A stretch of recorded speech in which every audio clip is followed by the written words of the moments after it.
it's so strong, it's always there, and I'm trying to feel it in all the ways possible. Ways redirection. It's not always. Okay, I think we'll get started. Welcome to Determinants and Impact of Land Reform Implementation. We have a set of four very interesting looking papers, diverse range of topics and geographies. I think I'll keep it short so we can just jump right in. Our first presenter is going to be Edward Buchan from Justus Liebig University in Gießen, Germany, talking about privatization of pasture lands in Kazakhstan. Thanks. Sorry, taking some time to walk here. First of all, guys, thanks a lot for having me at this conference. I happen to attend them once in 5 years, exactly the same time how they happen these conferences. And I'm glad to be the second author in this conference who presents something about pastures. Everybody speaks about agricultural activities, about farming, about all those things, but I'm talking about livestock and Kazakhstan, which was, I don't think, one on the radar. So the topic is about the effect of privatization on pasture productivity in southern Kazakhstan, and I'm going to go quickly through all the points in it, but I'll probably start immediately with the motivation of this. The tragedy of common that everyone is trying to avert or prevent could be resolved in different ways, and one of the approaches that policymakers often choose is private property connected with the property rights transfer. So redistributive land reform that allows for the land titles to be transferred from less productive to more productive farmers. And overall, it's also referred sometimes as as enclosure, so enclosure of agricultural land, and it's well documented that it has often positive effects on locative efficiency of farmers and productivity of farms on land itself. However, frictions that we discussed as well a lot in this conference, they could completely diminish these qualities. So, redistributive land reform. Therefore, the objectives of land reforms are often not achieved or achieved partially. Thanks to Klaus for talking about this in publications, and especially in the country of Kazakhstan and former countries, which I used to call here semi-authoritarian regimes, land reforms are often failing completely. So, well, the topic of land privatization and land capacity is a little bit last searched, in my opinion, and there are a few recent papers that study US case, Wheeler paper, or the case of Maguindanao, which find some positive effect of privatization reform on land quality, specifically looking at the pasture land. At the same time, other authors find some negative consequences, which often leads to the unequal land distribution when enclosure occurs. So imperfect implementation of the reform makes spillover effects where management improves on the privatized section, but then the factors which are next to the privatized one, which are remaining open or common, the management of land works. The land fragmentation occurs because in many grazing systems, livestock mobility is an essential component of successful livestock production. It is important to manage not specific parcels but entire landscapes together, and when it becomes fragmented, sometimes grazing systems break down. And finally, we come to the tragedy, which is the opposite to commons, to enclosure. So when everything's fragmented and closed, the owners of livestock remain with no land to graze in. Kazakhstan is a fun country, or a great country. This is the country itself, and for this research, as kind of first start, we focus on three sub-regions in the southeastern Kazakhstan, part of the Kazakhstan. This is the border with China here, and this is called Tangshan mountain area of Kazakhstan that borders with China. And I think, as far as I understand geography, next from here goes Mongolia. Please correct me if I'm wrong. And Kazakhstan has implemented a very wonderful nature experiment as an authoritarian country in the Soviet time. It had all the land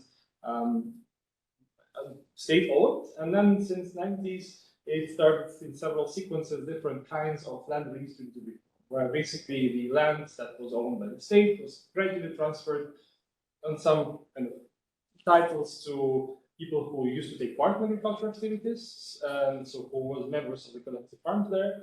And then also there was a second stage reform where people were allowed to kind of request land plots, and they were getting these land plots on the 49-year lease. And these people are mainly individual farms, so legal entities with agricultural goods. And also people could buy land at some point from the state. There were some restrictions and many different things happened. So I don't focus in more details, but by looking at this map of the Kazakhstan, of the same three regions, right?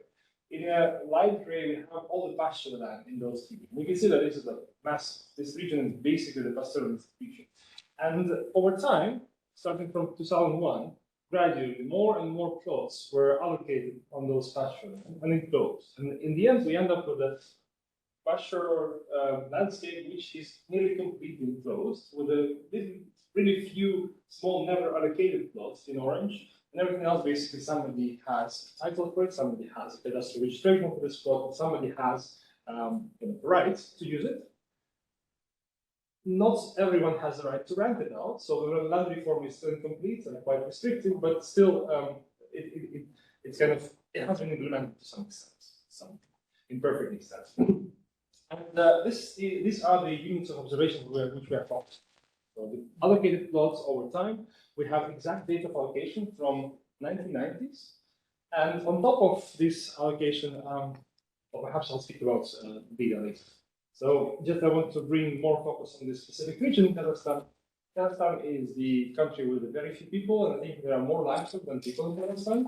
And they mainly graze horses, sheep, and cow. These are the camel. These are three kind of elephants, animal that they graze. And the southern region of Kazakhstan is the most livestock concentrated because they have a unique climate there. They have mountains that face both southern and northern slopes. Therefore, they could keep livestock in transhumane regime, which means that they live in some settlements, but then in the wintertime, livestock is grazed on the high hills which face the south, because sun that shines from the south melts the snow, and livestock could graze on the pastures in the wintertime. Then spring and autumn time, livestock goes to the meadows, like the central areas of the region, like here it's white more, here it's red, like this region I like.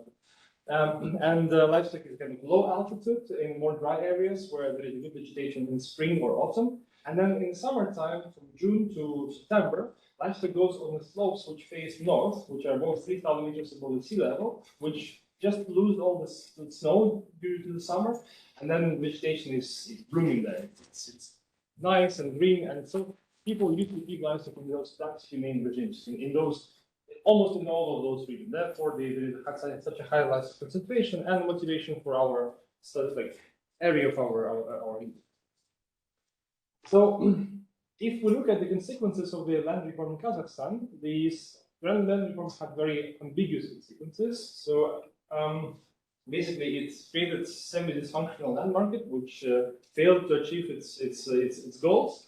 Land exchange didn't happen properly, and also there was no strong absorbed kind of structural transformation. We got in the private scale to intensify. The land reform favored only large-scale producers in crop production, also in livestock. And what's important is 60% of livestock that is landless for not legal entities. They basically were forced to use the land, the common land, or not yet or never allocated, so which they used to use before the land reform, but now, due to fragmentation of whole landscape, they got less and less land. So it's all also coincided with the increasing number of livestock over time because of population growth and improvement overall. So this research is asking several big questions, in my opinion. First of all, it's about the direct effect of privatization on the pasture's quality, but then I also try to look at the spillover effect from privatization, from the, we'll talk about the data, and then also on the change in how these households and individual farms adapt to the new fragmented landscape with their grazing practices. To answer those questions, the key data that we're using is basically the plots themselves and their allocation dates, with different kind of quality of those allocation dates, and to approximate the vegetation density, we look at the, which is kind of common approach used there. Specifically, I look at the peak NDVI. So it's the maximum level of vegetation that occurs over the year. Right? So in different altitude, it happens at different time, and it's kind of an estimation of what could. I mean, it's a workhorse, right? Everyone uses it, and I don't think there is a better alternative at the moment for it. Also, we use other remote descents like rainfall, monthly rainfalls, monthly solar radiation cumulative, and average temperature monthlies for all the years of observation, which are 24 years from 2000 to 2023. And the observation time is driven by the availability of models at 150. So this is kind of small limitations because the data of allocation are available from 1990s, but the actual data is a little bit more constrained. So the fact that we have those allocations happening in different dates, as I showed previously, what makes this empirical problem kind of, in my opinion, straightforwardly identified. So we have units of observation, which are plots, which are observed over multiple years of times, and at some point, treatment happens. So it makes it a staggered absorbing treatment research design, which could be addressed with the basic two-way fixed effect model, with some buts, which we'll talk later. And basically, this is the way forward. So log of NDVI, the treatment which links from 0 to 1 for one plot and stays 1 up to the end of the data period. Control variables in case needed, but usually not needed, and fixed effect of time and plot. So basically, it's a difference in difference. However, there is a well, what we estimate is the average treatment effect completed. How defined here. However, there is a but, and the but is that this recent literature shows that those two-way fixed effect model they might no longer be valid because of the heterogeneous treatment. Essentially, the effects of allocating plots in 1995 could be in its magnitude completely different from the effect of allocating plots in 2005, right, or later. Also, across other dimensions of heterogeneity. Therefore, I had to adjust the inference strategy to its limitations. So we employ several kinds of estimators, which seems to be now as again working horse for resolving those problems. Here I try to use most of them, but mainly rely on San Abraham estimator from 2021. The second part of identification is about the spillover effects, and this is something that I don't think has been done before. But to explain how the spillovers are identified, imagine that we are the plots. The red plot in the middle.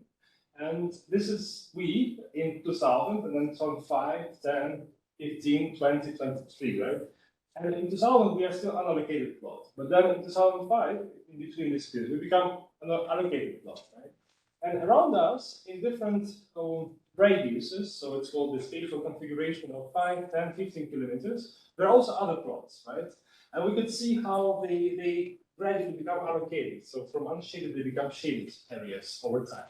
So respectively to ourselves, we could compute what are the share of land around us allocated already. It's in different points of time. So it adds additional dimension of control for spillovers around us. And also it allows us to distinguish between spillovers on the plot when it is not allocated yet, and spillovers on the plot when here it becomes allocated. So kind of spatial configuration works two ways, right? And this is one example, right? And this is a different plot example in a different part of research area where we have again this different plot, and it was unallocated from the end to the beginning, so it was never allocated. And around it, the pastures were gradually allocated. So kind of I try to follow the suggestions of the Butts and Clark and Hoop and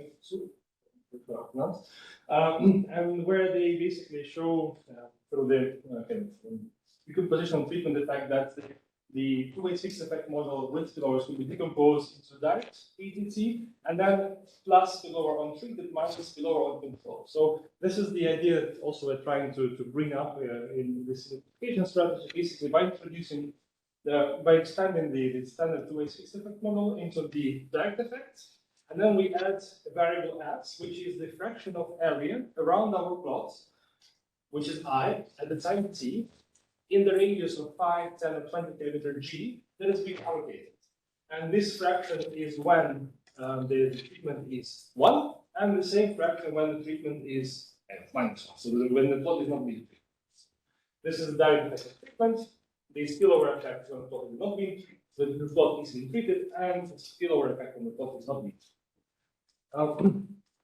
So The results page, let's just jump immediately to the results, right? So the first result is simple, the ATT, so average effect of land allocation, direct effects. So the very first model without spillovers, right? And we have different samples in stratification, the full sample, and excluding never allocated land, because there's also discussion that what can we use as counterfactuals, and using never allocated as counterfactuals is probably not the best, because the land allocation is endogenous, and usually the best plots are getting allocated first. So maybe it makes sense to use not yet allocated counterfactuals. And different columns and different estimators. So benchmark is 2x fixed effect, then San Abraham, Collins and Anna, and I think it's Garner, it's all imputation and estimators. And they overall show, almost all of them, the consistently negative effect.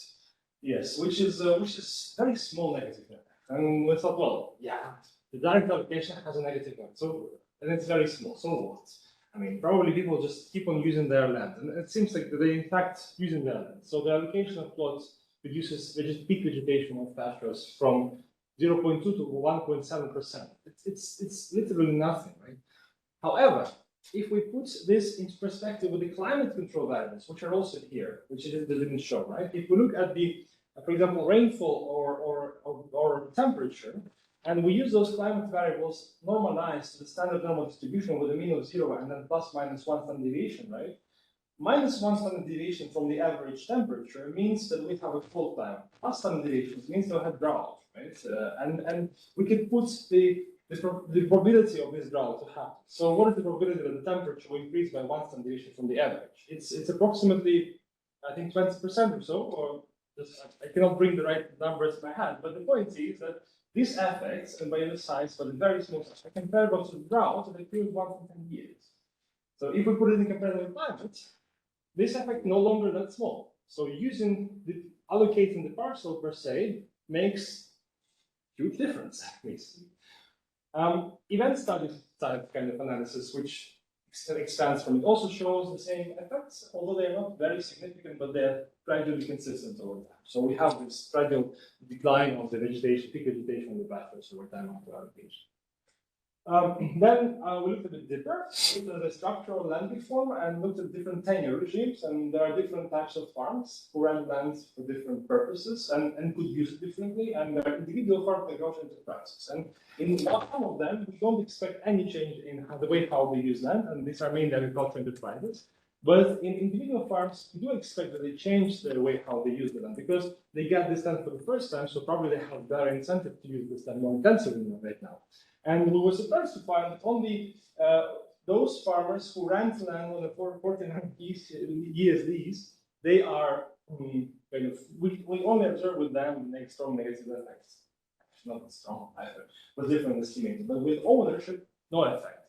However, when we include spillover effects so we expand the model with spillover effects, so we do spillover on allocated land and on unallocated land, suddenly, for the land ownership, the effect becomes very prominent, very strong. It's almost 4% now increase.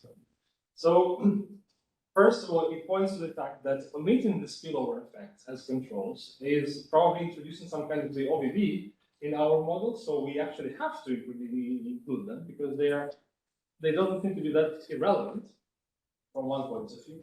From the other point of view, when we control the direct effect when people buy land for pasture is drastic. It's equivalent to the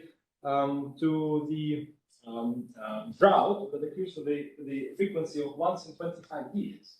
This is a completely different perspective, right? And the same happens to the individual farm. At the same time, if we look at the magnitude of spillovers, the spillover on unallocated land for those farms is usually smaller than spillover on allocated land. So it means that when enclosure happens, there is a chance, or it seems that individual farmers, they try to monitor their land to prevent it from being grazed by somebody else. So we have a slightly lower spillover effect, negative spillover effect on the land once it's being enclosed.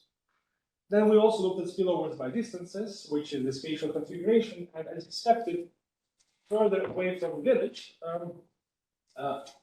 Yes, because this is taking time by distance to the village. Further away from the village, spillover and negative effects, they usually diminish because we have those landless households, 60% of the cattle, and they graze this cattle around the villages. So they basically go with this cattle every day 5 kilometers away from their pastures, so from their household, they graze there, and then the evening cattle comes back.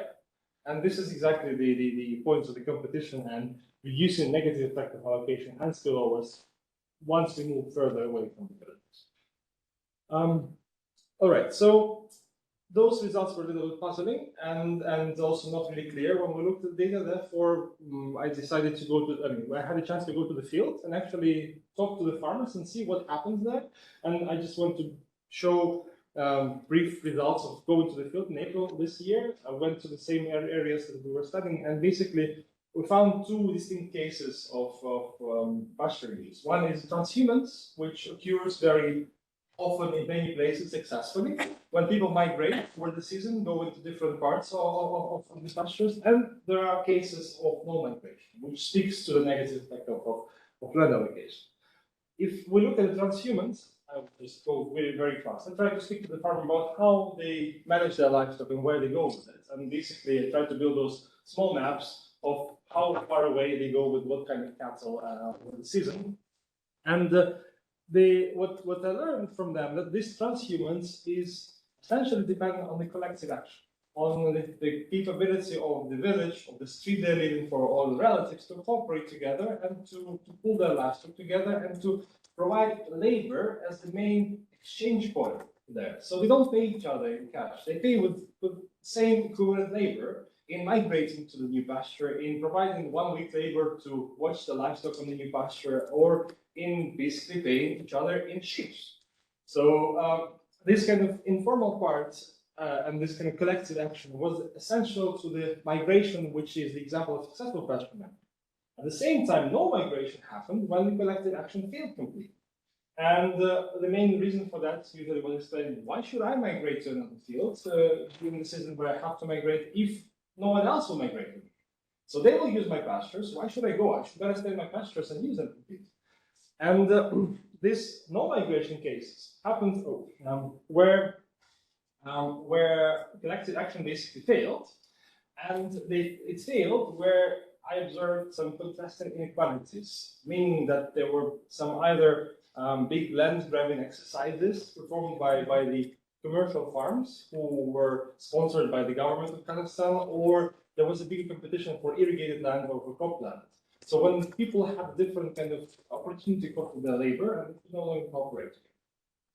So, and around the villages, yeah, overall we found also that not close to villages, people tend to graze land, graze their livestock everywhere, and they try to access the enclosed land, but somehow presence of the police services that are working in Kazakhstan and Akim, who is the chief of local community, they make enforcement of the rights on our plot very easy. So once people go to somebody's land, the owner could just say, well, please leave, and people will leave. Coming back to the conclusion, we find negative effect of privatization per se, which reduces vegetation. It might be coinciding with the fact of growing livestock numbers. However, it doesn't reject or doesn't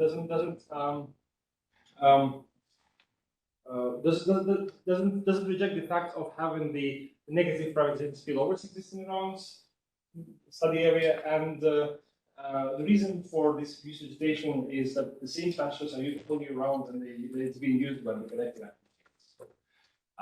Probably I could have done better conclusion, but yeah. Thank you for your attention and some time.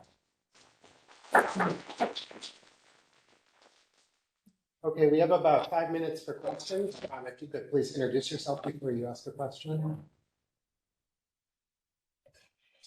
Okay, so very good job, I think. I want to ask one question. Why not use the Landsat satellite data that has a longer period than the models? And I think you should try different indicators for robustness, such as EVI other than NEVI. Because NEVI is one measure, you can use other measures for the health of the farm. Thank you. Thanks. Yeah. Maybe more questions? Or? Yeah, I mean, questions? So I think I would like to know whether you can elaborate a little bit more about this spillovers effect. So what what is the mechanism that you have in mind? I might ask few more questions. Okay. More questions? I have one question also. I'm wondering, to what extent is your identification strategy assuming that the that land allocation is effectively random, and that you know, or at least orthogonal to NDVI? And have you looked at whether there might be other motivations and whether that's an issue? Yeah, thanks. Okay, thank you very much. Well, first of all, for the data itself, yeah, there are many options and alternatives, but they are all driven by NDVI at the end. And given the vegetation specificity of vegetation in this area, NDVI is as good as estimated lead area or other like processes. And especially when they are corrected for rainfall and radiation temperature, we also correct the same for NDVI. So felt like we could go with this, but then maybe for the Boston check, of course, we'll try something else. As for the spillovers, yeah, it's a new topic. I don't think there are many published papers. It's only in working papers those authors are referred to. But the idea of spillover is to measure the fraction of land around the plot, the fraction of land around the plot in a certain radius that has been already allocated. So if we take this range of 5 kilometers, there is 100% area there, right? And at this point of time, maybe 80% is already allocated. But at this point in time, it's only 5%, right? So it has to do that then your pasture must, you know, I don't know, how does it work? Like pasture before allocation can move Exactly. freely, and now is the more plots around you are allocated, the more you need to keep it in the same place. And that's exactly the logic. Yes. Yes. So before there was a free and unsecured access in a communal kind of way, but it wasn't communal, it was really free access. And now, because there are other plots which are managed by a communal idea system, and yes, indeed. So livestock will distribute gradually when people enclose plots. And finally, about the identification strategy, yeah, we definitely we've started looking into it, and this is exactly the point that the best plots are being allocated the first one. So because people, they of course if they can access the land, they have connections to access the land, which is the case in Kazakhstan. They try to grab the best plots they can. So if we look at the NDVI over time, given the year, so if we use just regress and NDVI as average NDVI, right? So cross section of all plots, and put the year of allocation as the independent variable, it ends up that it has negative coefficient. So the further we go in the allocation period, the worse our NDVI. But there are no instruments to control for that. Therefore, I hope that the heterogeneous treatment effects model by itself can captures those. What about restricting your analysis to the earliest rounds of location where, you know, NDVI is more homogeneous, excluding the latest one where, you know. But what kind of plots is counterfactual for them, right? So the earliest round comes before we start observing the NDVI. It comes from 1990 to the south. So this counterfactual problem, therefore, we try to split between never allocated and excluding never allocated, because it's kind of the worst counterfactual to use there. Yeah. And even then, the results remain robust. And then we started stratifying by the tenure, because different tenure means different land use, indeed. And even then, the results are magnifying for individual farmers and unobserved for other tenure variables. So some matching. You have to thank you very much. Yeah, thank you. All right, next we have Stefania Lobo from University of Reading.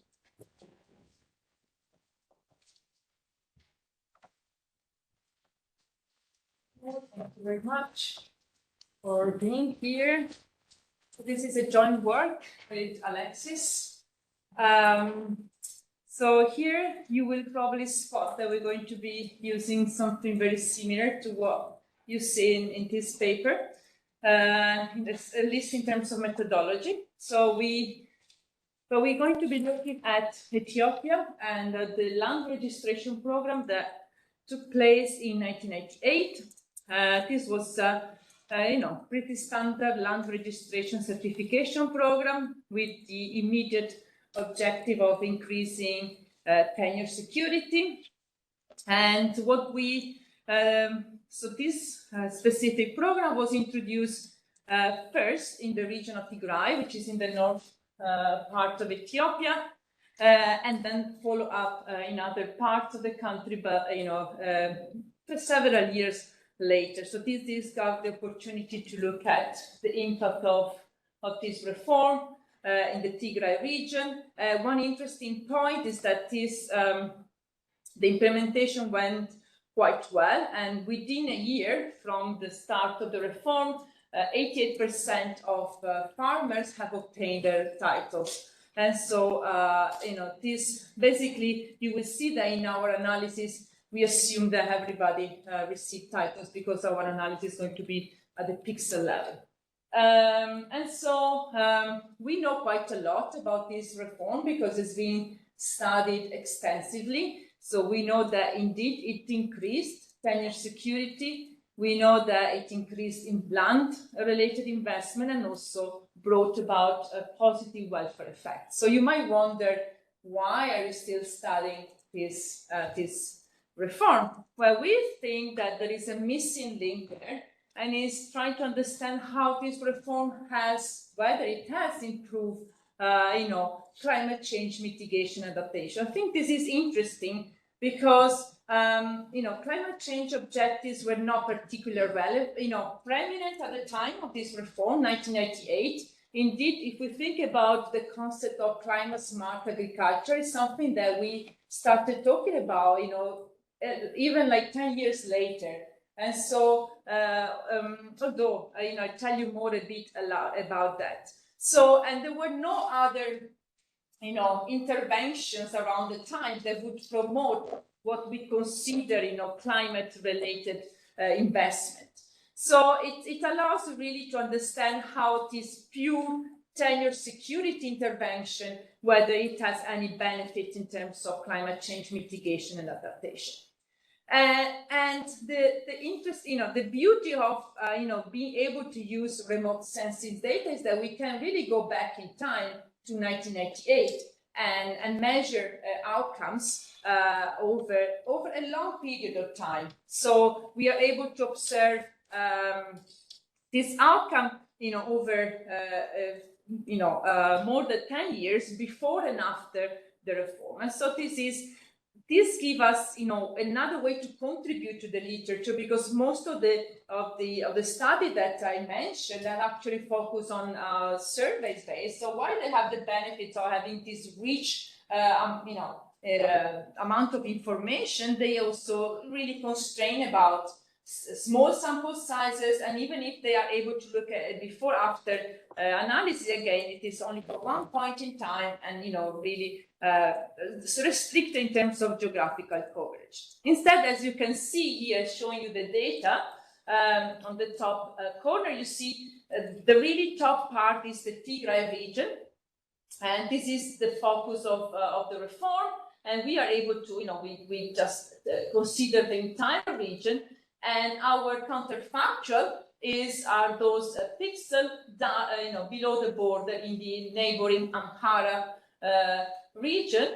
We restrict our focus on those that are, the top part of that region, mostly because we want to ensure that climatic, agroclimatic conditions are similar. You can see in this map that indeed the north part of Amhara, just picking one of the indicator, which is in this case the length of the growing period, but we looked at rainfall and temperatures. The northern part is much more similar to Tigray, and so that is our counterfactual. And we are also, this allows us also to exclude one, there was another pilot of a land reform in Amhara in 2003, but that was in the southern part. So this allows us to look at, at the outcome up to 2004, when then the reform was implemented in Amhara.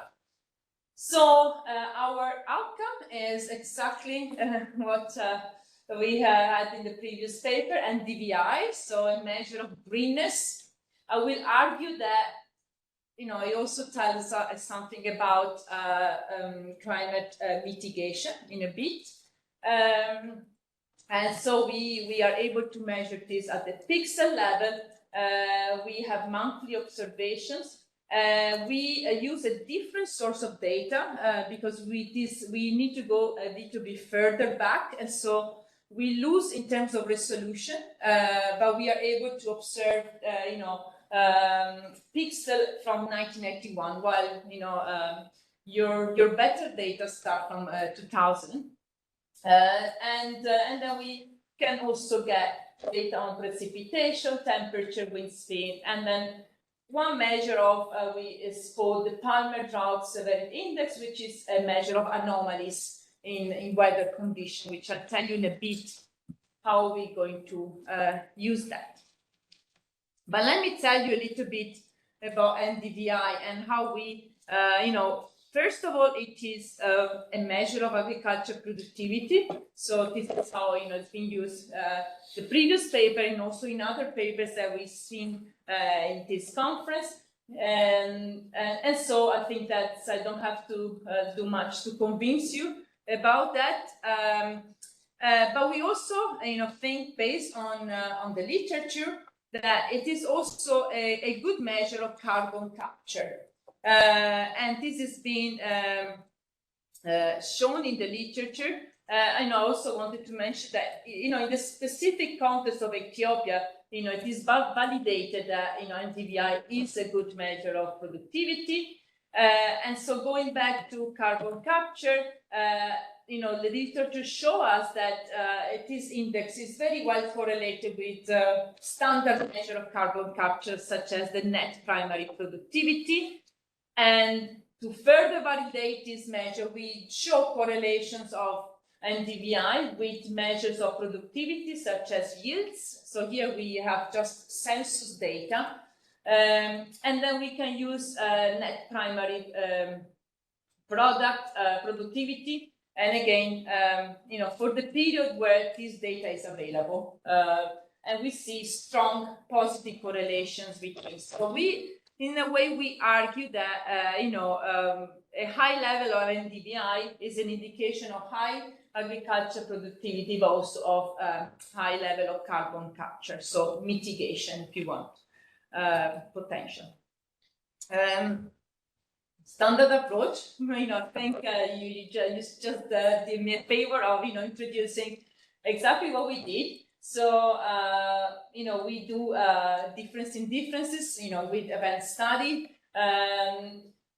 And so, the baseline will allow, where we'll regress NDVI on, we have a much simpler treatment because we have only one treatment. In one point in time, we assume the entire area of Tigray is treated. So if anything, we underestimate the effect. So we are not concerned with staggering intervention. So that is our baseline. And but then I also mentioned adaptation. And so the way in which we try to understand whether there were any positive effect on adaptation is that we restrict our analysis to years where where there were abnormal weather conditions, so adverse weather conditions. So the idea is that if we do find a positive effect on NDVI even in years where in, let's say, bad years, this means that the resilience of land, which is an indication that adaptation took place.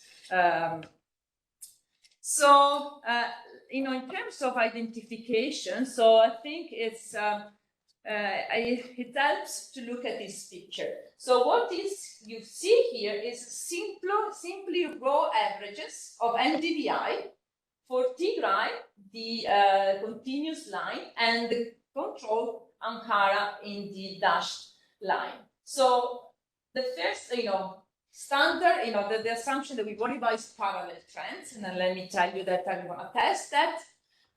But I think here we also worry about differences in levels. So the concern is here that whatever drives differences in levels in the pre-reform period might be contributing to then differences in trends in the post-reform period. So we need to address also this. And so we do that in several ways. First, we start to restrict our analysis to pixels that are closer to the border. And as you can see, the top two we restricted to 75 kilometers and 50 kilometers from the border. And you can see that as soon as we get closer to the border, the two sides are much more aligned in terms of pre-reform levels of NDVI. And then we do some matching again, and so this obviously ends up give us something that is much more similar, either whether we focus on pixels that are in the common support or whether we weight our pixel based on propensity score. And so I think we can deal successfully with these differences in levels. Trends, so the standard event study, we cannot reject the hypothesis of parallel pre-trends. There are, one coefficient is, significant, but overall we cannot reject the hypothesis, and so we're not that much concerned for the pre-treatment pixel trends. And as you can see already here in this picture, we see an increase in NDVI for pixel in the Tigray region. And these effects are persistent over time. So which is another important result, that we are able to see, having access to this, outcome that spread over, a long time, years. I think this is all okay. You can see there that I'm using also the latest literature on, we all have to weight fixed effects. So employing doubly robust, this allows us to control for pre-reform controls in a way that is robust. So we do that. We include, I'll tell you a little bit more, few robustness checks that we do. In terms of magnitude, I think I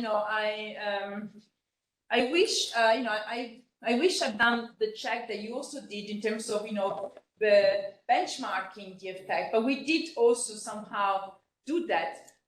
As you did, we also find some, we say small effect, but actually they are meaningful effect. So although we are around the fact an increase of around 2% in terms of NDVI with respect to average NDVI, still, these effects are very much comparable to what other studies have found, looking at interventions that are specifically targeted to soil and land improvement. So, and this is a reform that, was not specifically targeted at any specific intervention. I wish, we also had looked at perhaps, comparing it to the effect of a drought, or, to get even a better understanding of the magnitude of these effects. Because in isolation, they might look small, but indeed they are meaningful.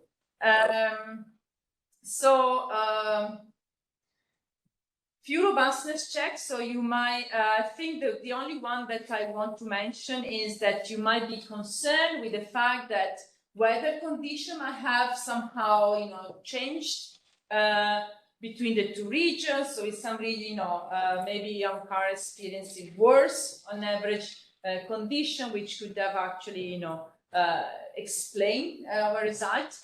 We do the same event study with our with weather condition. We do not find significantly differences before and after across the treatment. Perhaps a slightly a higher temperature in the Tigray regions, which, anyway, would probably go against our results. But anyway, we do control for this, time varying, controlling some specification. So we do, a set of robustness checks as well.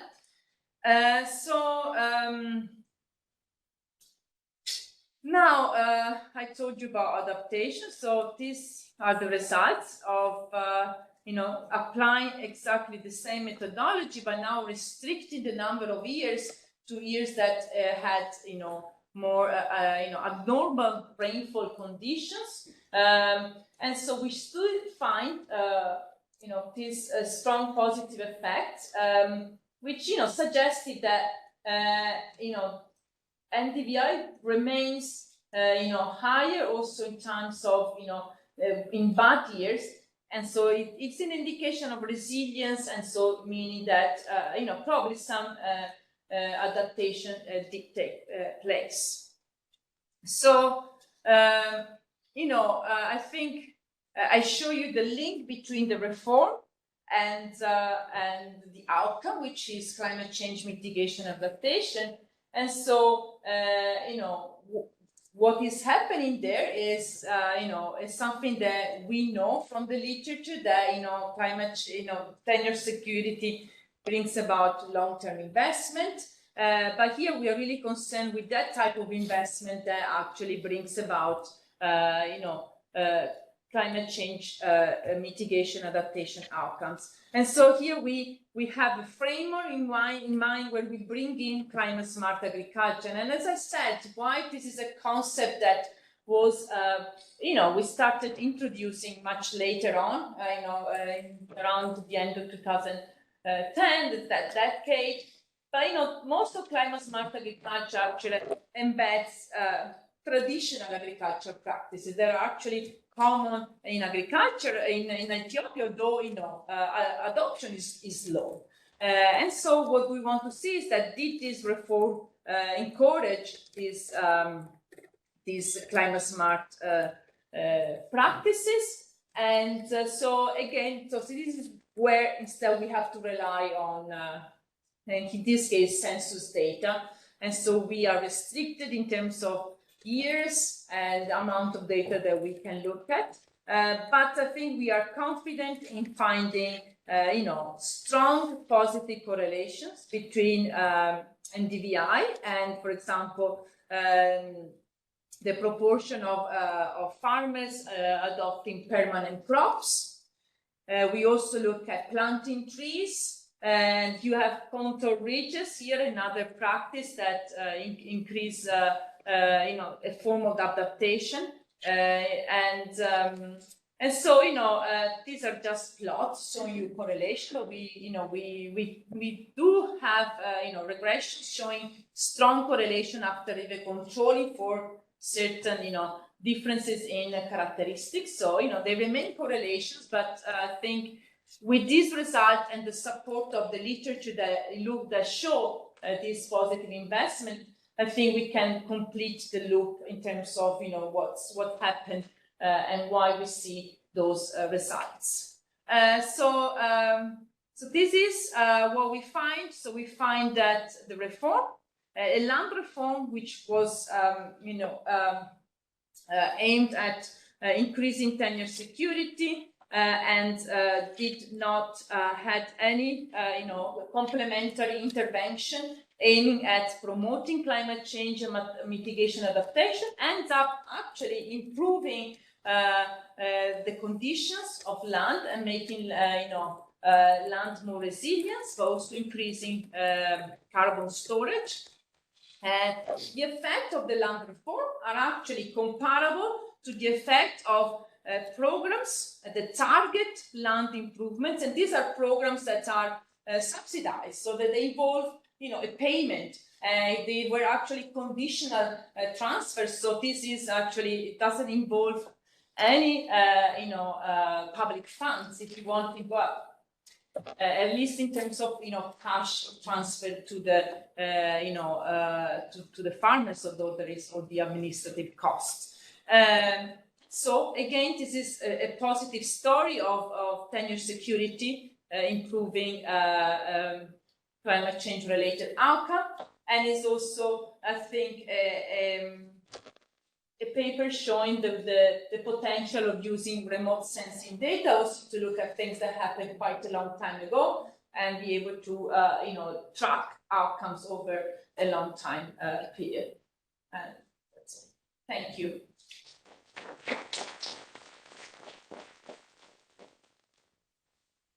Great, 5 minutes for questions, and again, please introduce yourself if you want to ask a question. Basim Poitou from Institute for Agricultural Development in Germany. So this is more a clarification question. I'm not an expert in remote sensing, but your pixels are quite large, right? Like 9 by 9. And so that aggregates a lot of crop-in patterns. Yeah. So like I'm wondering if the NDVI in this kind of resolution level picks up like a really aggregate level. So like I mean, what if the crop-in patterns changed over time, and how would that affect the NVDI, the estimate? So like I mean, again, this is maybe like just. It's a good point, yes. Edwards from University. So thanks. It's really interesting. Actually, the method that we're using are, I think nearly every session has similar methods being used at the moment, which is great.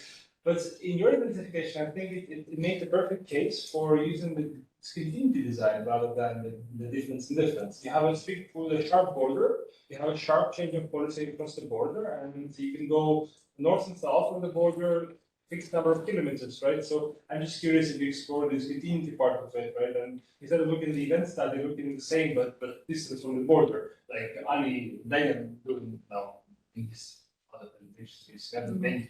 So just curiosity about what is continuity. Yes. Okay. So your point is the Other. yes. Not so much a question, and Ruth reminds me to be pretty, but just to say, this is really exciting, and I hope next year this gets presented over in the policy side of it, because we have so many studies that are sort of correlational between tenure security, and then there was the original studies that said there was this adoption. But to be able to show this over time and really, it makes a really important, powerful. So I guess the question, if anything, is what are your plans for disseminating the findings of this? Can you help me? That's my other question. Yes. Yes. I have a question also about using NDVI here and how it relates to climate change mitigation and adaptation. And this is something I don't know anything about, so I'm not challenging, but I'm thinking, like, I would think, you know, if you're looking at an agricultural area, NDVI is probably measuring cropping intensity. If you're looking at a non-agricultural area, NDVI is probably picking up forest cover and things like that. And so I'm just wondering about the interpretation here of NDVI as kind of a climate change indicator, and if you could say a little bit more about that. I have one suggestion. You can use the problem for mask to calculate your NDVI. Yes. I think it's all these three. If I allow me to bring them together, I think they are. So I don't think we haven't done much on this issue of land use type and cover. The only thing that we did, I think, is that we were able to exclude areas that we, based on land use measure, we could say these are maybe non-agriculture areas. So at least, although we have this large picture that is a limitation of our analysis. So there's going to be a bit of everything in some areas. So exactly, so that's a very good suggestion. I think we need to that we can bring in, and that will hopefully help us, also to distinguish forest area from other type of vegetation and. It's basically three major crops, right? Like wheat, hemp, and corn that they do, and I mean, if you argue that it hasn't changed over time, so is it more about Okay, so it's the most of could take two pictures in time and see whether there's been no changes, and there would be some supporting of Okay, so thank you.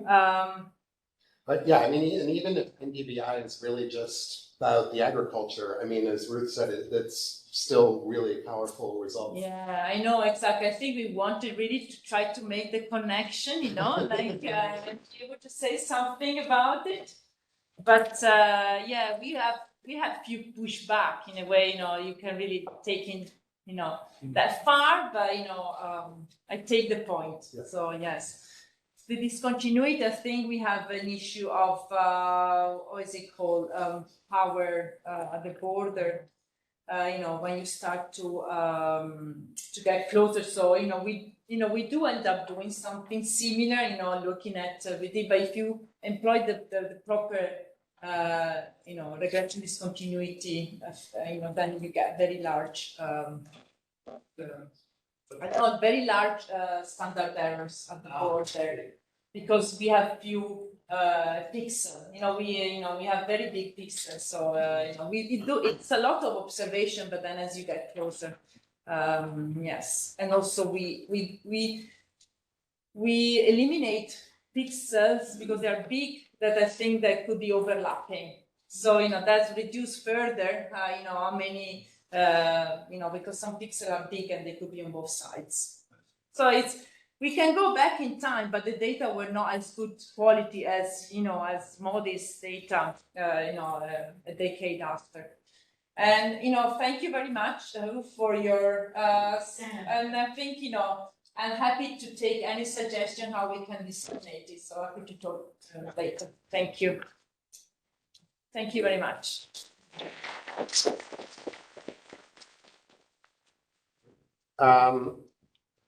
Our next presenter is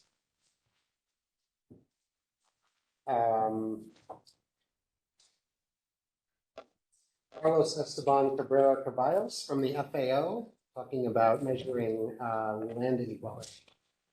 Well, thank you very much for having us today. Well, today I'm going to present a bit more conceptual paper that we have been developing in the joint effort with the other colleagues from FAO, Ana Paula de la O, Lorenzo da Simone, Francesco Maria Pieri, Jesua Fogale, and Lorenzo Moncada. So before going to the presentation, I want to explain a little bit more about the context of why we are looking at this now and why we want to present at this conference. So, probably a year ago, FAO started preparing what is going to be called the Land Tenure and Governance Report. It's going to be a new flagship report similar to SOFI or SOFA. For those that are familiar with the work that FAO does, is monitoring food insecurity. Now it's going to monitor several indicators related to land, and one of these indicators is precisely land inequality. So we received the mission to come up with probably a new measure of land inequality, if we want to call it, or an innovative way of measuring it. So that's when we started this work, right? And then, we are very happy to be here today because normally we have presented just inside the institution, but now it's a good opportunity to present it to people that is in academia that are all that work in land related issues. So the outline is, I organized it more or less to count the story that we went through. So basically we did a little review about the measurement. Then how we organize these elements that we found in the literature. Then we did a test of taking of data that has information on land data. And then, we came up with some indicators that we would like to propose for this report, and then we did some testing. We did some empirics. It's not the main part of the paper, but I'm going to present you the results and then some conclusions and next steps for the upcoming months. So when we measure land inequality, what we have observed in the studies that have looked at the global perspective is that they basically depend on either Gini that comes from census data, and that normally which provide normally tabulated data. They don't allow you to play with the data, but rather just provide tables on the number of groups and by farm size and the land area that it's in a way operated by each group, or land shares of agricultural land operated, right? And then just recently, a study by Bauluz in 2020 criticized these studies in 4 main points, right? That basically, this, when you look at this under census, you don't look at land ownership inequality, and why? Because the censuses only or normally ask about the land operated, but not necessarily the land that is owned by the agricultural holdings or households. Then it doesn't look at multiple farm ownership, again, because the unit of observation is the holding and not necessarily a household that might report in another survey several holdings, but rather just one. No? Then third, it doesn't look at other dimensions, like for instance, it's just area, but not really like value in this case. And then, and fourth, it only, it only collects information about holdings that have land. Normally, probably even those that have more than 1 hectare or that have reported more than 1 hectare. But in that way, like it overlooks some landless population that probably, whose livelihoods depend on the land that they operate, but they are like not counted there. So yeah, these are the main two seminal contributions. And the third one is that so Vargas and Viceli, who say that okay, land inequality should be stopped, like being measured just by looking at land area or genius, but it should be a bit more like a multidimensional indicator to inform like about the state of it, right? So that was like the main contributions that we looked at and how we organize it, or how we would look to, in a way, conceptualize this for the report, is that among two big questions. So the first one is like inequality of what? In that is like land area, but to look at other aspects like to that area with land rights. And then we talk later on about like the operative definitions that we are proposing in which land rights, but we are looking at two alternatives. And then also land area standardized by land quality instead of using land value, because like the assessment of the data that we did, not many sources like collect this information. And then in the second question is among whom? And this is strongly related, between the use of censuses or the use of agricultural or household surveys with agricultural and data information. And and it is because among whom agricultural holdings in which we would be able to look at inequality, accounting for the agricultural non-household sector, which is mainly big farms or firms, but also the agricultural household sector, sorry. Whereas, but if we measure only looking at sources that look at households engaged in agriculture, we will only able to look at the agricultural household sector. But then it also allowed us to, in a way, look for these landless populations that have been undermined in the previous system. So then we look at the data, and then so what this map shows is like the whole censuses that we could find from the work of Census of Agricultural Program. And the darker colors are the most actual census, and the clearer are the older one. And then it has a dot whether the data is public or not. So what you can see that most of the censuses do not publish the data, but just like the report that I mentioned. Just a few sections in South America and Asia. But at least there's data for almost all the countries in the world. Like, so if it's our purpose to report that worldwide, it's a source to go. And then the household surveys where with agricultural land data are more reduced. But the big surprise, it's not surprise, but actually it's good that it's most of the data of the macro data is publicly available. So with all this information there, we came up with like 5 indicators, mainly with the conclusion that, Paulus at some point says like, okay, probably it's a moment to leave aside the censuses, but we'd rather like disagree, because agricultural censuses are, like probably the main source of official statistics, precisely about the number of holdings and the land. The land that these holdings operate. So we do propose that, to keep looking at agricultural census in our first indicator, and even if it's only looking at land operated, and then also from surveys with the household level that with information on agricultural data, look at the other aspects that we are like in a way missing from the census, right? So that's where it comes like indicator 2, 3, 4, and 5. The indicator 2 is basically exactly as indicator 1 that looks at only that operated, but among households operating farms. Indicator 3, in a way, like instead of looking at land operated, what we propose is like to look at 2 alternative definitions based on the data that each of the surveys might collect, which is land operated, excluding leasing, renting, and sharecropping land, which could be a proxy for land ownership. And B is precisely the land operated with documentation, either with documentation or with alienation rights. That is basically the enforced definition of ownership from FAO and the World Bank. Fourth is basically looking at the land area standardized by like the quality features, and I will explain this later on. And fifth is basically land area operated, but including some landless population to see how the picture changes. So yeah, for indicator one, I'm not going to concentrate now on the results because we have like a bunch of data from many sensors, and now we are working on like linear interpolation methods to come up with some trends at the regional and the global level. But I'm going to present you some of the results that we got from the testing of these other indicators that I showed you before. And the household survey that we're working with comes from the Living and Standard Measurement study from the World Bank, those that integrated service and agriculture.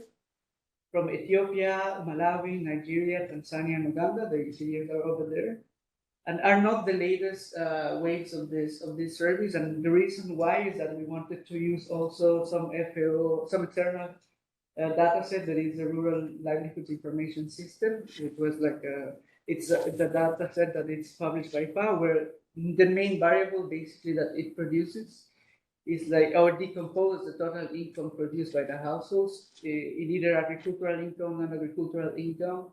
And so when we are able to look at the livelihood strategies of each of these houses.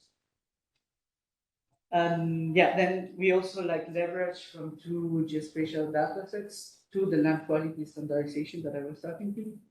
And the first one is the FAO EASA, the Global Agricological Zones. And in a nutshell, what it does is an information system that looks at the crop cultivation potential under agro-climatic, soil and terrain and conditions for a specific level of agricultural inputs and management. So the methodology is quite complex. It's like a 300-page document, and because it's produced in levels or modules.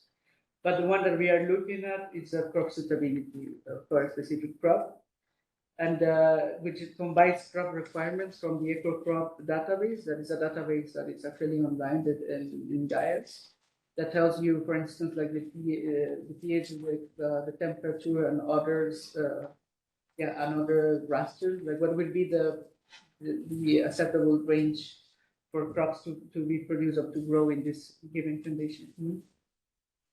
So then what it does is like it computes the automatic potential yield and in a scale of a 0 and a 10,000. Then the second one is a new data set that is being developed actually by one of my co-authors, Lorenzo da Simone. It's just very, very in the early stages. But what it looks like in theory is exactly the same. I mean, like what we want to derive is like similar outputs than the GIS, but like in a simpler and more like flexible way. So what it does is it estimates the crop productivity and looking at three factors: the climate, water, and soil, each weighted for this 30%, 30%, 20%, that are like weights that he like derived from literature. And this what it does is like I'm not an expert because he's the one that is in charge of this part, but probably you know more about that. But what it does is like it uses specific crop environmental conditions from the same data set that is the EcoCrop that I just talked about, and the calendar databases for the specific crop that we want to analyze. I will explain later on that. And it computed suitability score that goes from 0 to 100 based on the optimal and absolute ranges for each of these factors. And then apply crop max to derive the CPI for these specific crops. And the data are over there. I'm not going to enter in the details, probably you know more about me than me in this. So yeah, then the concept of definitions and the result that we obtained. So for the land rights, first, like the method that we are using here is just like Lorentz dominance, the Lorentz curves. So if the Lorentz curve is closer to the blue line, that is the 45-degree line, inequality is lower.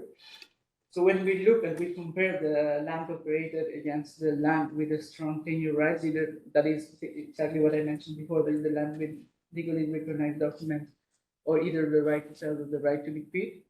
What you can see, and I hope that you can see in the graph, is that for Malawi, Nigeria, and Tanzania, inequality increases, and these results are statistically significant. And then either for Ethiopia and Uganda are not.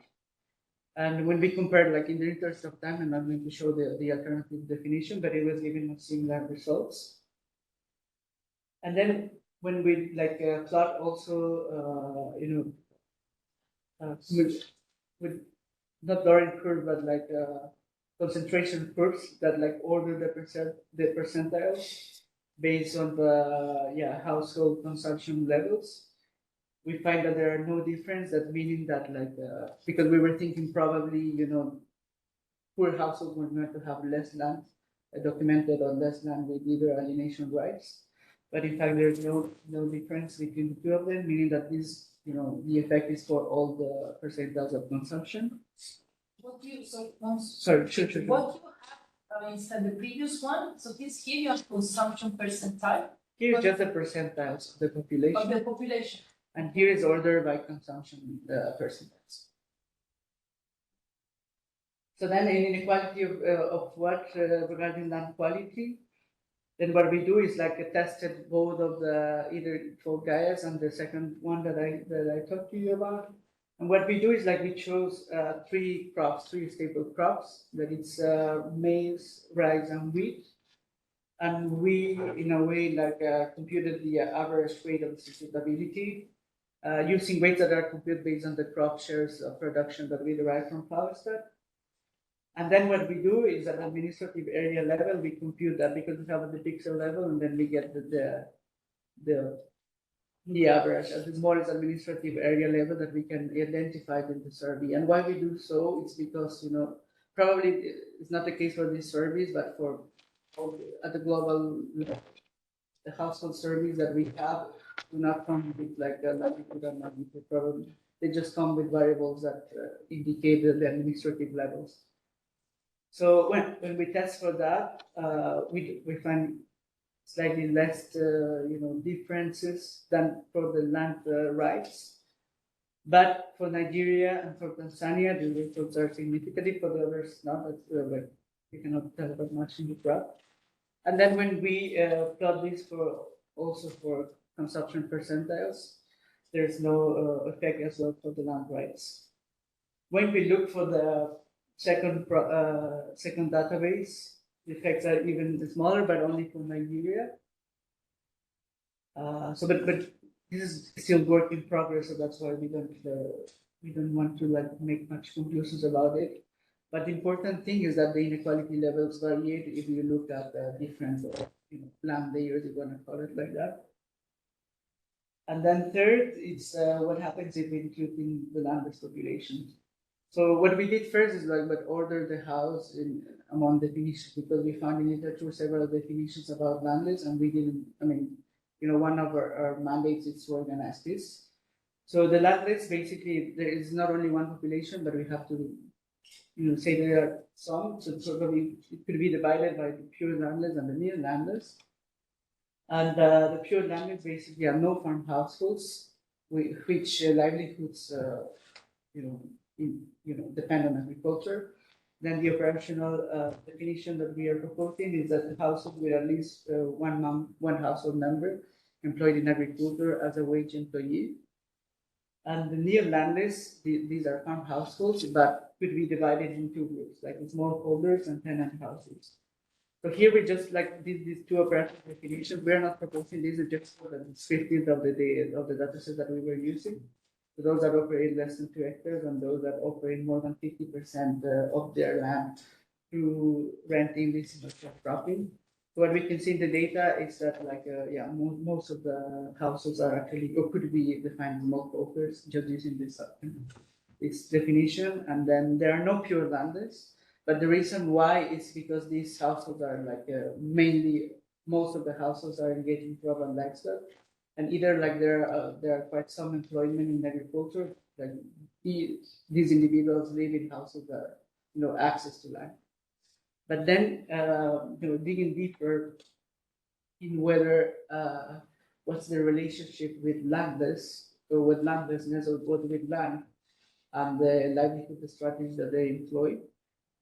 We can see that for Nigeria, Tanzania, and Uganda, actually, the share of income sources that come from agriculture increase with land, but actually those households that have little land diversify their income sources.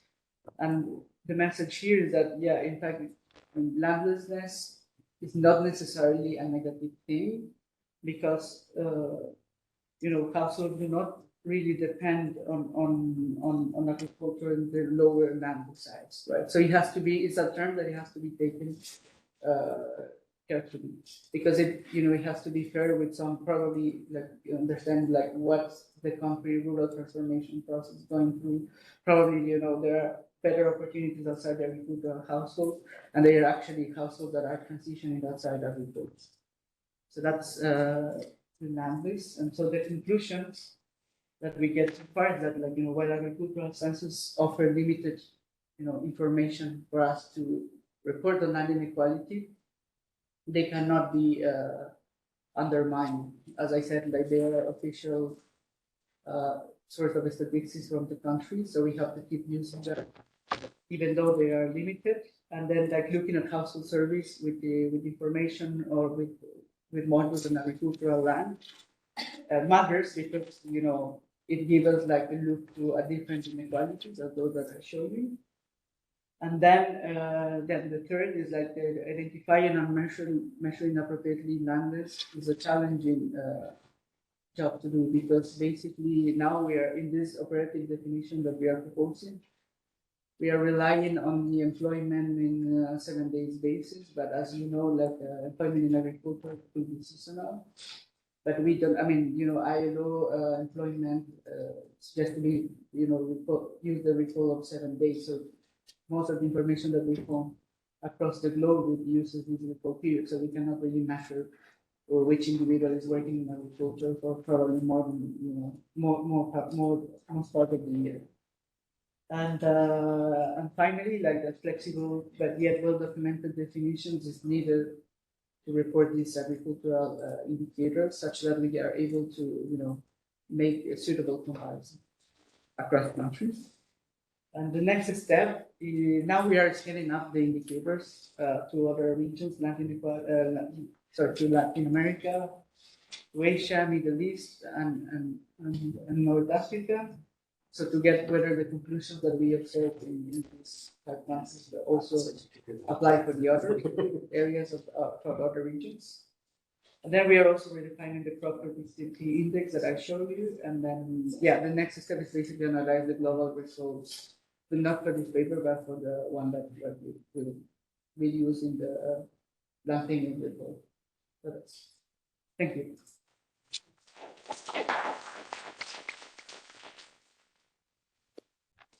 Questions? 2 quick questions. I fully understand a lot of people trying to measure this land inequality using Gini coefficient history of land to extend the equalize to some extent about land allocation or the purpose of the industrial organization. But I'm curious about how to interpret new proposal to made here. Now, a key question, I think, related to the current literature as well, is policies as one of the shortcomings, which is didn't consider a particular mixed enterprises issue. Take example, if you are talking about the region has a rice farmer compared to a maize or soybean farmer altogether. But definitely, each type of operation may need different size of. Okay. So if you fully actually, for example, one region which multiple enterprises, definitely this type of inequality will be very high. There's a different type of enterprises were allocated there. Well, if you're talking about northern part of the United States is fully just formal production there, actually it should be in the other extreme graph. So my first question is about how I'm going to distinguish that this type of inequality caused by the mixture of the enterprises, because that's essential for us to understand whether it should be or whether it shouldn't. This is my first question. Okay.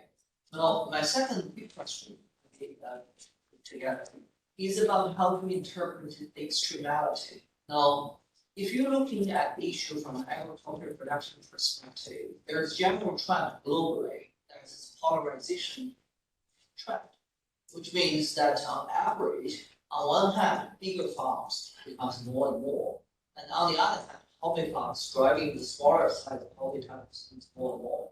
Now, if you look at the census data for the United States over last 60 years of things, it's going into that direction. This definitely driving this type of measure of land inequality to the extreme type of situation.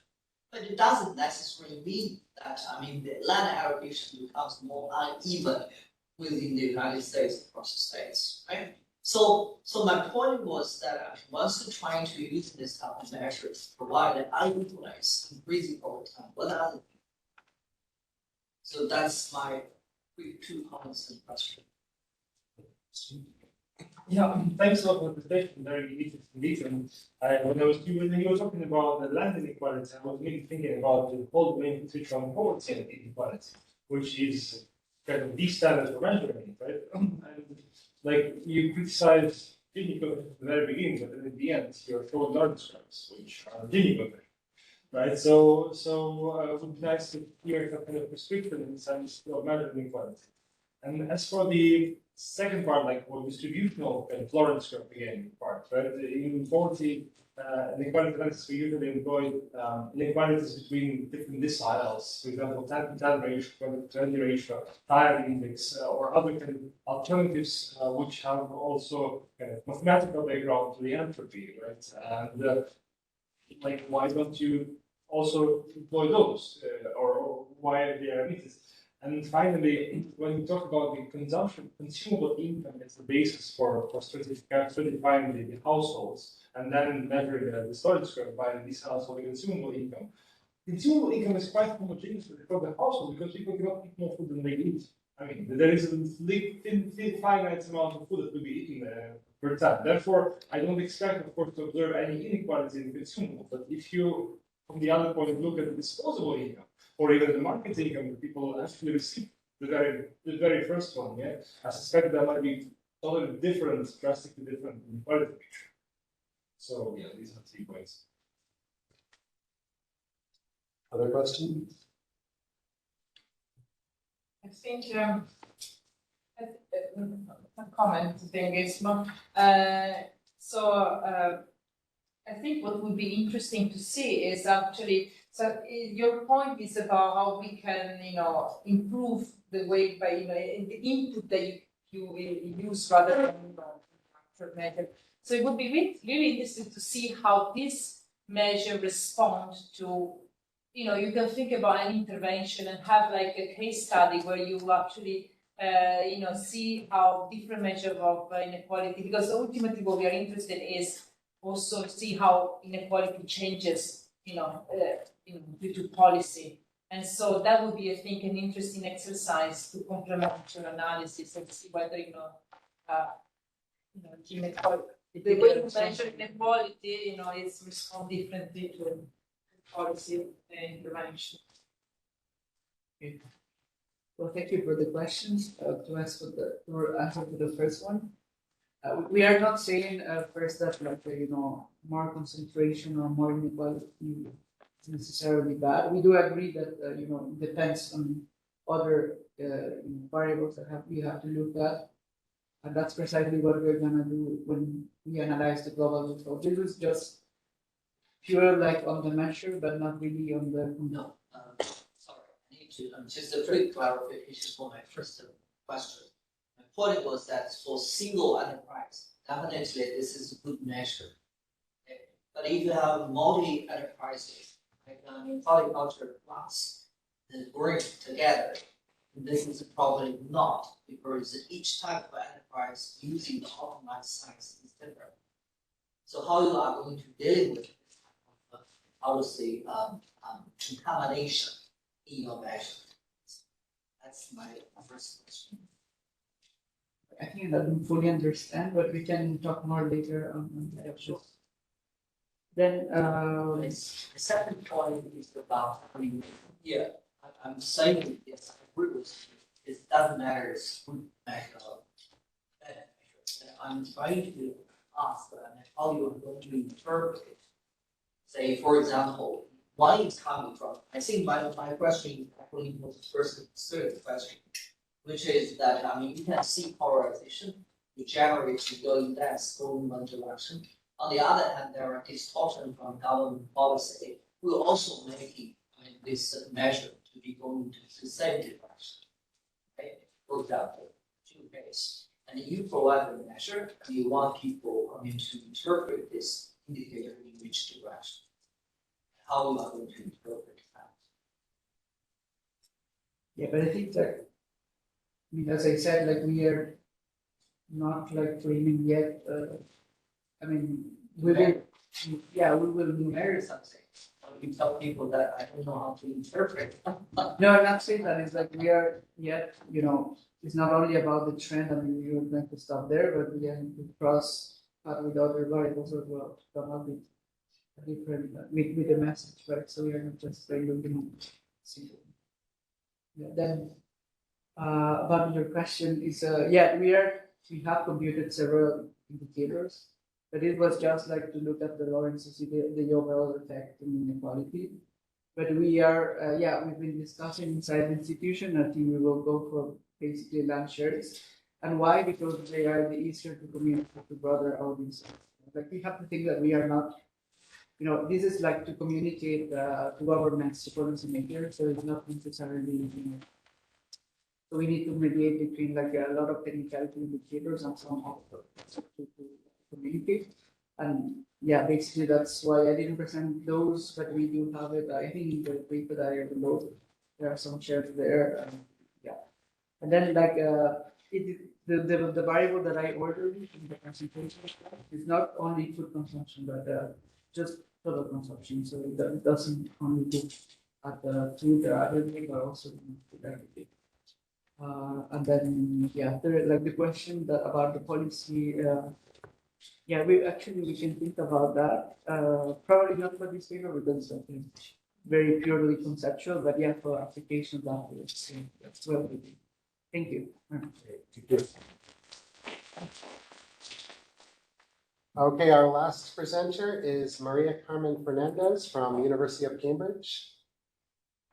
Cognizant that I'm the only person standing between the drinks, I will try to keep this short. And I also apologize because it is an outlier paper in this panel. It's meant to have been the conflict panel, but given certain differences, is what it is. So I'll be speaking on well, very different things, methods from what my co-panelists have spoken of. First of all, it's closer to an operations paper than a research paper in the sense that it's a live case ongoing, dealing with places where there are no cadasters to use, and even remote sensing data have limited validity, and so therefore you're forced to use more repository ground-based mapping methods to get the data from on the ground. At the same time, I think while it's not about land reform per se, it's a precursor to a land reform discussion ongoing between the Philippine government and the World Bank around how do you now begin working with these kinds of more disciplinary layers that don't exist in the current governance system. So for those who are, and some of this is already live, given that although it's part of my PhD, the agreement was that it's basically speaking to the component of the peace agreement between the Philippine government and the more Islamic Liberation Front that speaks about land dispossession. So for those who are not conflict heads, I presume from background right now in terms of negotiated political settlements, there are two major ones in the world. One is the one in Colombia with FARC, and the second is the one in the Philippines with Bangsamoro. And both of them, as with most contemporary peace deals, would have some sort of component on land reform, given that it is a major driver of conflict. However, most of these agreements and even the studies around them tend to focus on the territorial scope and peace dividends without looking at certain peculiarities, which I hope, for example, FAO will be able to look at, such as more plural property regimes and overlapping aerial claims. And so, usually for most peace deals, you're dealing with a particular, more homogeneous population, but then I'm posing a particular conundrum. What happens when you are dealing with multiple indigenous groups in the same space who have equally valid but contesting legal, historical, and use claims over the same sites. And so my challenge is what kinds of spatial and collaborative methods can we use to constructively surface and navigate these dynamics, given that, again, there's no solid cadastre, and second is these are areas where you have always there are peace agreements in place, conflict is still ongoing, and to some extent, most of the populations have been displaced, whether from a short period of 6 months to as long as maybe the better part of the last 60 years. So given this niche challenge, I use the case of the Bangsamoro, which is in the southern Philippines, and within the southern Philippines, focusing on 3 particular sites in the province of Maguindanao. So when I was doing this type of work during the pandemic, during the lockdowns, Maguindanao, the northern Maguindanao, the serve was not divided yet, but then divided over the course of the last year and a half. And part of the work is being able to map different layers of these legalities and claims, covering not only national law and foreign system, but also what is happening on the ground, which is basically both not only Sharia-based instruments, but also more customary and other ways that people use and transfer land.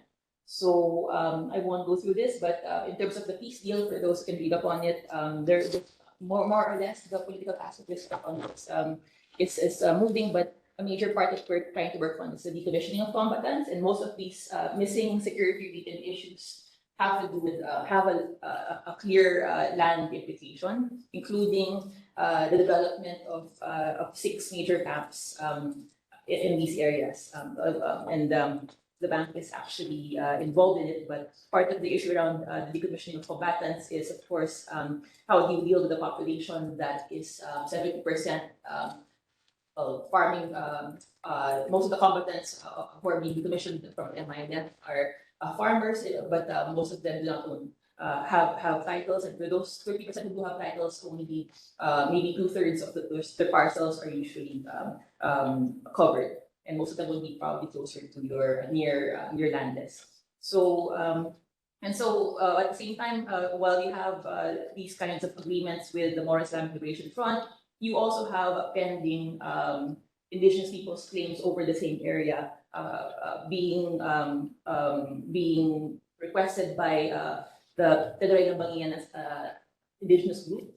So technically, for those who are not familiar with Southeast Asian ethno-linguistic groups, so you're dealing now with the Magindanaons who are indigenous but Muslim, and now the Federal who are indigenous but are either Christian or are still following certain pre-colonial practices. And so part of it is how do you now reconcile these different claims? And so part of the work was being able to navigate the politics of it. Background was, well, from an operational point of view, the More Islamic Liberation Front said no to a government mapping, but they agreed to an academic mapping, hence my entry point. And so part of it was work with myself as a third-party academic, partnering with civil society organizations nominated by both sides. One NGO nominated by the MILF and one NGO nominated by the Federal Group. And part of it was being able to find, it's not just a technical exercise, but more of a political exercise finding common ground. And so part of it is being able to find hybrid approaches to methods that will address the fact that there's data poverty and scarcity in these conflict areas, being able to find ways that the population, who are most of them are IPPs, could feel empowered and to be able to help them work with their own data. And lastly, being able to do it in a way that could be interoperable with the Philippine government's own datasets, in a way that could also reconcile not only geospatial information but also household level surveys and whatever census data is available, as well as dealing with historical narratives. Because at the end of the day, most of them have been contesting over the same parcels over the last 60 years. And then, of course, it's a key set aspect to these things. No? So part of it was finding a method that would link all of these things in a way that would be used by IDPs who are not all literate. And so the nominated method was using mostly satellite imagery, high enough resolution, printed out in tarpaulins and used as a basis for conversations on the ground, which would then be digitized and then interlinked with government datasets. So, and at the same time when we were doing this, most of these areas were still on, would have shedding, for example, in the neighboring barangay. And part of it was also being able to use the census, to create household level surveys that were also visual in nature. I understand it's also very granular, but what we did was we were able to get resources and buy in to do 3 particular sites, Barangay Kuya, Barangay Itaw, and Bagong. So these are mostly village level, either village level or sub-village level sites. No? And they created a typology of issues that basically the whole point was to pilot an approach that could then be scaled by both parties if they were amenable, and they seem to be. So part of it was first being able to sort out the different layers of land conflict issues, and we found out that there were at least 4 flavors of these issues. Part of it was historical, part of it was tied to the wars in the 1980s and 90s, part of it was also very urban in nature, and part of it was tied to combatants now creating trying to grab land after the peace deal. And so part of and while one of the major methods of being able to speak about it was asking them to draw the effects of these particular conflicts over time. And so part of it was being able to do very basic things around mapping out spatial information, covering covering not only the overlaps between government information, but also diverse streams, as well as, for example, being able to reconcile how 8 different layers of government data from different different repositories were understanding how they overlap and being able to visualize it in a way that could be discussed now by the stakeholders. And at the same time, being able to speak around how they manifest at the parcellary level. So, for example, as we digitize information, we're able to identify, for example, which particular households and house lots were burned by certain armed groups because they said no to development aggression, and being able to trace that now to particular encumbrances, including, for example, the kinds of loans and debts that created conditions for them to let go of their land. So, including using different parts of information to speak around different kinds of customary practice that relate to the Philippine nation state. So the key implications of this is that one, we found that without going into the detail, we found that although on the surface of it, people think that these kinds of conflicts are intractable, being able to map out these issues at the parcellary level and using them as a point for dialogue is a viable way forward. And at the same time, it also speaks around being able to shift from a rigid definition of ancestral domain to something that's more granular in nature. And so part of this discussion right now with the Philippine government and the World Bank and other parties is being able to design not only legislation but also a customary registry that would be able to capture these kinds of information and link them to the current torrents system used with the Philippines. And at the same time, it's also a question around safeguards, because right now these sites are contentious because they are being developed right now as part of the peace deal. And so the worry is that development is being used to land grab. And how do you now, use this kind of information at the very granular level to find viable ways forward. So it's not sexy in the sense that you're not dealing with large and data sets and use econometric methods to find certain determinants or patterns, but in this case, it means the hard slog of building systems and addressing issues plot by plot, plane by plane, and locking them in with not only information but also legal and other agreements moving forward. Given that right now the Philippine peace processes are in a junction where you need to lock it in before the elections next year. So again, a slightly different approach to the land question, but I hope that's something that was interesting for you. I look forward to getting more feedback. Thank you very much.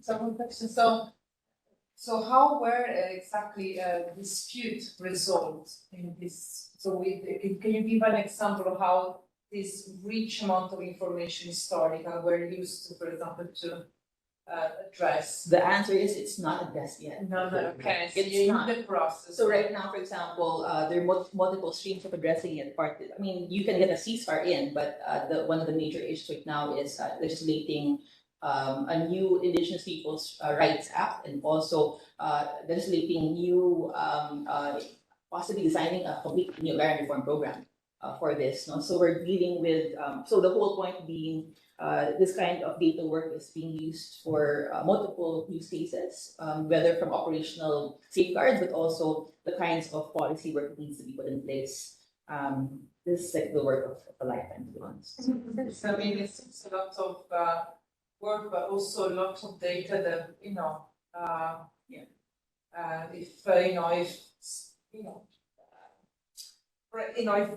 if you could keep very good record, it can become useful, in many other ways once all this is. And is there any like monetary compensation? Anything is something that is considered, or absolutely in the peace deal there are discussions around compensation and reparations, and so part of this is being able to use this information to design what that would look like. Okay, to determine. Yeah, I guess that would.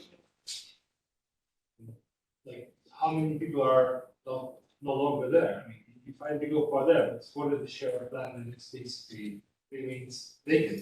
Very good question. And so that's one of the key issues around forest displacement. It's something that's very hard to track, and so your surveys won't be able to capture that. And so I think there's actually work now by IOM and others to be able to link that to, for example, agricultural census information. So, for example, all 3 sites we're talking about, they're all displaced, and so that's why we were using satellite imagery. We were in IDP camps, their information.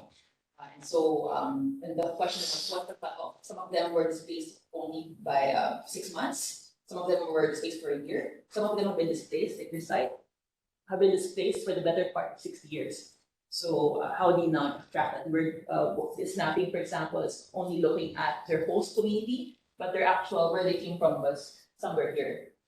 Still an area where ISIS is actually operating. So yeah, so that would mean we need to be able to map both the host community but also where they came from.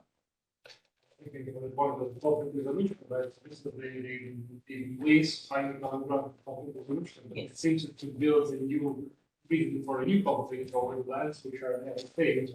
Absolutely, no. But the point being that the visualization actually helps in countering that, because one of the projects of land grabbing is tabula rasa. There's nobody there, right? So how do you now visualize claims that don't have, and how do you support those kinds of use cases?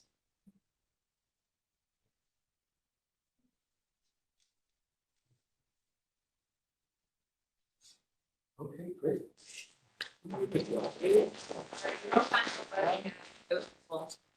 Yeah, we had a small turnout, a small audience, but I thought all 4 of these presentations were really interesting and well done. So I think everyone else missed out.